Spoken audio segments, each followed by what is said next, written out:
En la semana que pasó, con la presencia de dirigentes de diversas regiones del macrosur peruano, se ha llevado a cabo un importante taller sobre la consulta previa para la reglamentación de la Ley de Lenguas. Veamos este informe sobre la consulta previa.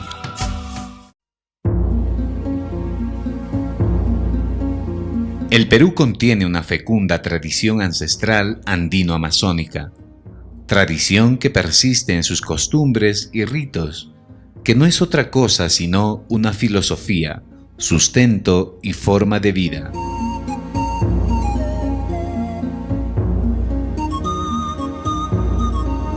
Forjados en los Andes o en la misma Amazonía, los habitantes de las comunidades andino-amazónicas tienen, al igual que nosotros, los mismos derechos. Por ello, deben ser consultados ante posibles amenazas, según la Ley del Derecho a la Consulta Previa.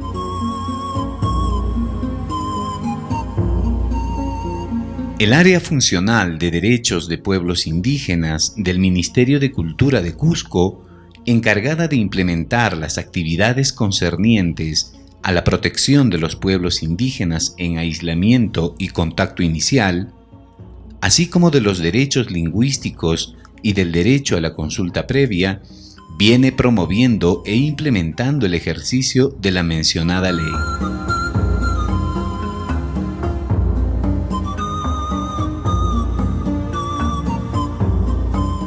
¿Qué es el derecho a la consulta previa? En primer lugar, la consulta previa es un derecho colectivo de las poblaciones originarias, poblaciones indígenas de nuestro país. Este derecho nace a raíz de un convenio internacional entre las organizaciones de todo el mundo con la Organización Internacional del Trabajo. La Organización Internacional del Trabajo asume un acuerdo que se llama convenio, un convenio 169, que reconoce los derechos de las poblaciones originarias. ¿Cuándo se consulta a los pueblos indígenas u originarios? Los servicios públicos, por ejemplo, salud, educación, carreteras, medios de comunicación, son servicios públicos, por lo tanto no es necesario ser consultados. Sin embargo, eso es una discusión dentro del Estado, puesto que algunos servicios públicos podrían afectar positivo o negativamente a los derechos colectivos de las poblaciones, con lo cual se abre la necesidad de un proceso de consulta.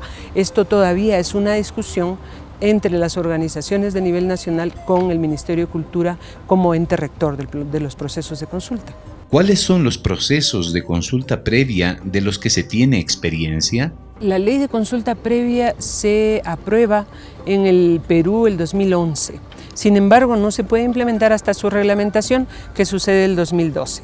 A partir de allí han sucedido varios procesos de consulta a nivel nacional. Se tienen procesos, por ejemplo, el año 2015 concluye a nivel nacional el proceso de reglamentación de la ley forestal. En el año 2015 también en la región del Cusco se han consultado dos proyectos muy importantes, el área regional de conservación, el área de Tres Cañones, con la población cana de la provincia de Espinar, y también un proyecto minero que está en la zona de Parobamba, en la comunidad de Parobamba, en Lares. Estos dos procesos se han dado en nuestra región.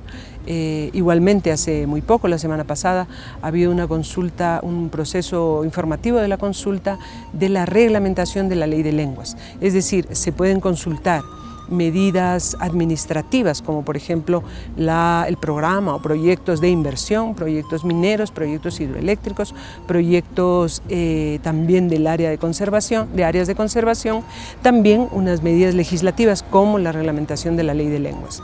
¿Quién consulta y a quiénes se consulta? Siempre y siempre será el Estado, en todos sus sectores, en cualquiera de sus sectores, sector ambiente, sector energía y minas, sector transportes, sector turismo, sector cultura inclusive.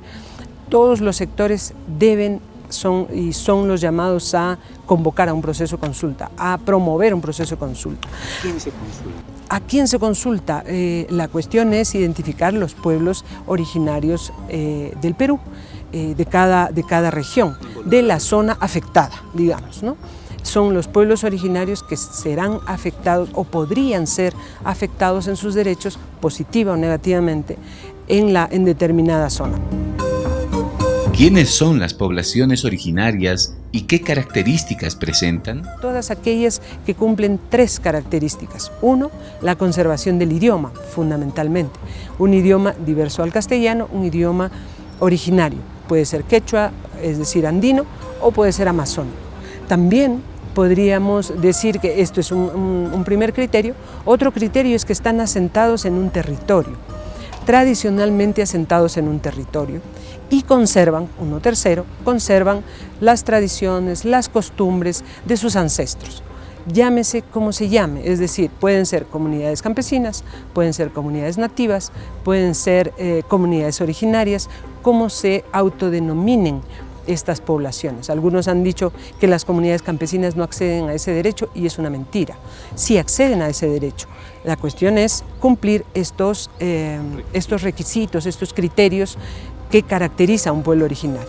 Entonces, son consultados ellos y en un proceso largo de varias etapas, la entidad promotora, cualquiera de los sectores del Estado, realiza un proceso de consulta con estas poblaciones. ¿Quiénes son los actores que participan en la consulta previa? Bueno, dentro de un proceso de consulta previa tenemos al Estado, que vendría a ser la entidad promotora, la que se encargue de realizar, ¿no?, un proceso de consulta previa.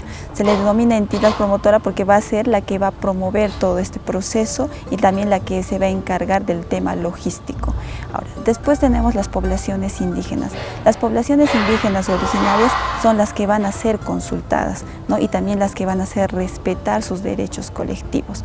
De ahí tenemos también a los asesores. Los asesores son aquellas personas que van a acompañar a las poblaciones indígenas en la toma de decisiones, pero no tienen ni voz ni voto dentro de un proceso de consulta previa. Después tenemos los traductores e intérpretes, ¿no?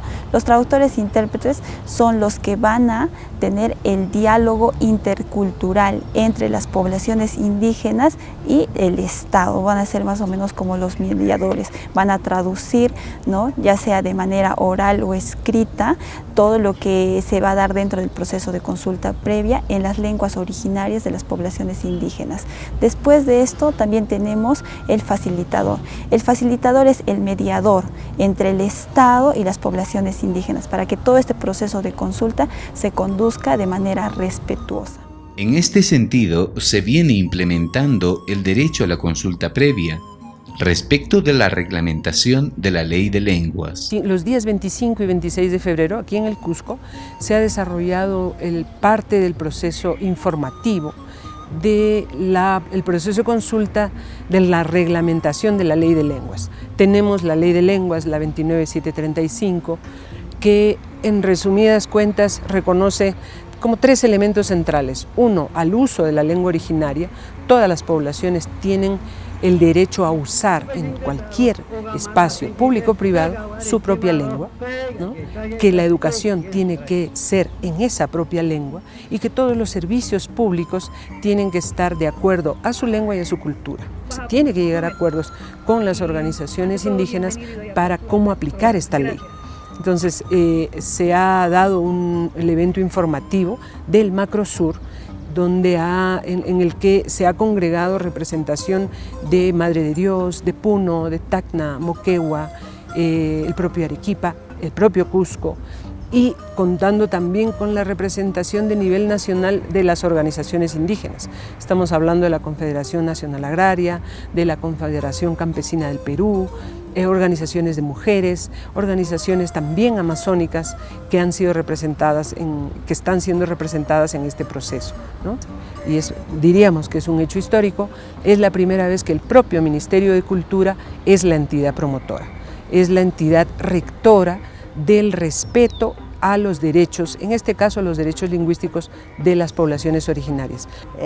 Que para mí ha sido un acto importante donde las poblaciones del Macrosur han participado dando sus opiniones y sus aportes para que el reglamento de la Ley de Lengua sea pertinente, sea de acuerdo a lo que piensa y siente la población. Entonces, a mí me parece importante. Mi papel ha sido de intérprete. Como hemos podido apreciar, la consulta previa es un derecho colectivo de los pueblos indígenas andinos y amazónicos de nuestro país, el cual ha sido reconocido por la Ley 29.785. Su cumplimiento y su institucionalización no solamente compete al sector cultura, sino a todo el Estado en su conjunto. ¿Con qué objetivo? Con el objetivo de que cualquier procedimiento administrativo, cualquier iniciativa legislativa o un proyecto de inversión pública no vulnera sus derechos. De esa manera haremos de que todas estas propuestas tengan la pertinencia cultural que corresponde. Solo así estaremos construyendo una sociedad donde todos y todas tengamos iguales derechos.